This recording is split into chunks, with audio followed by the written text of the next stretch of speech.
One of the things that I was struck by is the role that food plays in North Korea. I'm curious to hear how you think about food. We're gonna have to figure out how to get these onto the market, okay? Those are absolutely delicious. They really are. It's wonderful to have this opportunity to visit with friends and to experience a culinary tour of North Korea. We're really pleased today to be joined by Miss Jane, who is here to share a little bit about her North Korean heritage and the foods that she's made. We're also very lucky to have Danny Lee with us. Jane, I'll hand it over to you. So the food I brought today is based on recipes from my mom and grandmother. So pork dumplings are definitely North Koreans' favorite food. And the main ingredient of obviously is pork meat. The texture is a little bit different, but I did my best to represent what I had in North Korea. How different is the cuisine between the North and the South? There's definitely a difference. North Korea is an isolated society, always keeps like a traditional ways of cooking. I really trying to keep my memories when I was young, so remember recipes and taste and smell and everything. This is absolutely delicious. Do you agree? I'm not biased here.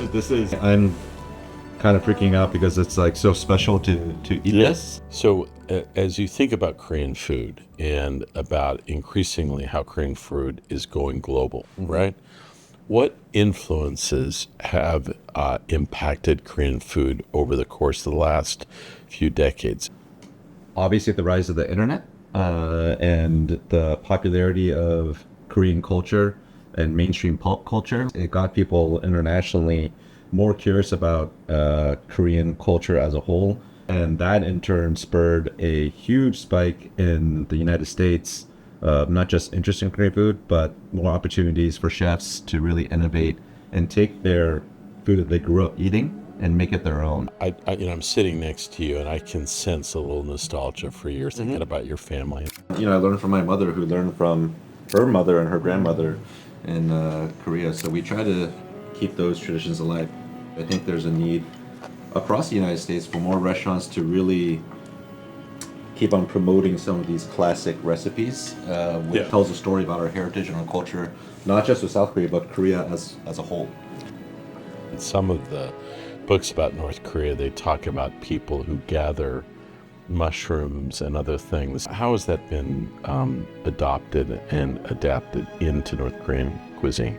After the famine era in North Korea back in 1998, we became really entrepreneurial, because we need to survive on our own. So we started looking for ingredients in the forest and then collecting mushrooms and everything, selling them in the black markets.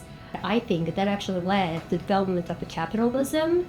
I'm curious to hear how you think about food. I am teaching my kids to learn about North Korean culture, heritage, and food. And even though I was always struggling with the hunger when I was young, but memories with my parents, with my grandparents who already passed away, that makes me feel, like you said, a little bit melancholy, and but that's what I can do with my kids at this point.